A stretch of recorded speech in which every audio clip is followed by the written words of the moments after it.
Leave it.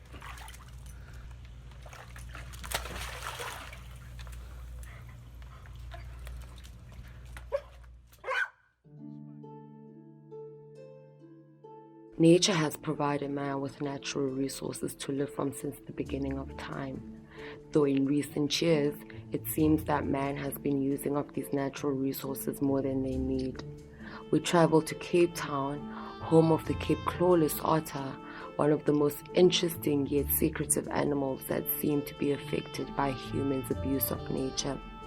We visited Hout Bay, a suburb south of the Cape Central district where otters once found refuge but are now disappearing in numbers.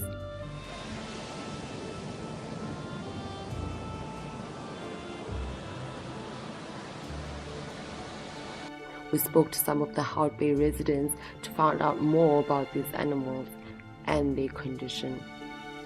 Do you know about otters? Yes, I know.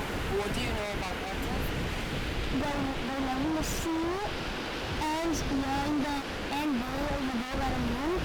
Okay. And they eat squids and crabs and fishes and others. And some, but we never get to see them. But I sometimes I read my books and I read about them. I'll find. And you will find more information on them. The first time I saw a Cape clawless otter in a real live one was when my oldest son was about 4 years old. We were living on a property in Valley Road, very close to the river, and he ran inside and he said, Mommy, come quickly, there's a seal in the garden. And I said, Caleb, don't be ridiculous, there's no seals here. And as I walked toward the jungle gym, I saw this huge otter suddenly appear from behind the bush and stand very close to my young daughter of 2 years old. So I screamed in terror because I wasn't sure if she was safe. And the dogs, 3 dogs, immediately went on the attack. And then I started screaming at the dogs because I was afraid they'd attack the otter and hurt it. And the otter ran away and disappeared out of the property and back down the river. And later in the day I noticed that the one dog, the Staffy's face was hugely swollen, and I took him to the vet, and the vet discovered that the otter had bit him and he had to have antibiotics and injections. So actually the dogs were not safe from the otter, not the other way around. Unfortunately, they are vulnerable to being killed on roads by cars at night, especially when they're crossing. We've had a lot of otters killed in the Reekvlei area in Table View on the road there, so we know that is happening. We've also had quite a few reports of people seeing otters in Marina de Gama on their lawns or in their swimming pools. Those reports are good because the animals are healthy and happy and they're just carrying on, but the roadkills are very concerning. The things you can do is put in signage. We all know traffic signs don't always work. People speed and they know they're not supposed to. But some people will slow down. You can also put traffic calming messages like speed bumps. But the best way is to put underpasses. So the otters don't have to cross above the road, but can go under the road in a pipe. So there are things we can do like that.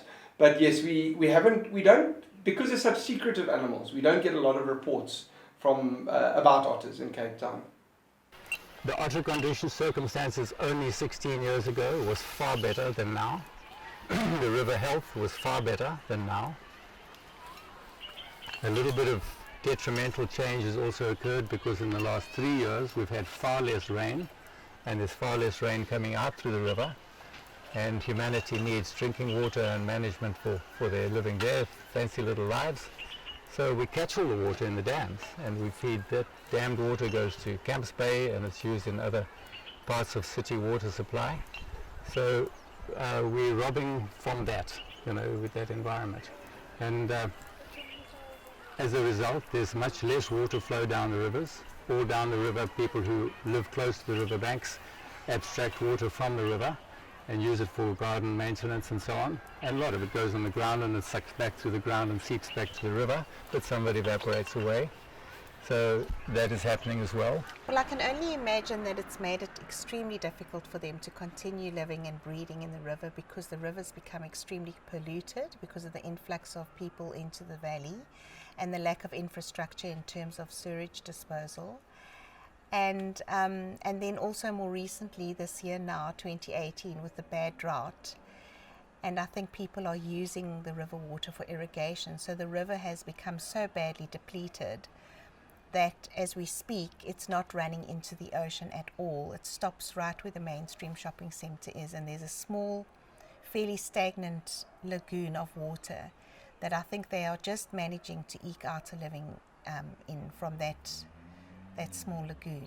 I am fairly optimistic that if all Hout Bay people have a real sense of value of the river and what it means to them and to the environment, that if we all pool together and we all club together to make the river more habitable for the wildlife, that we could still save the river and the environment alongside the river.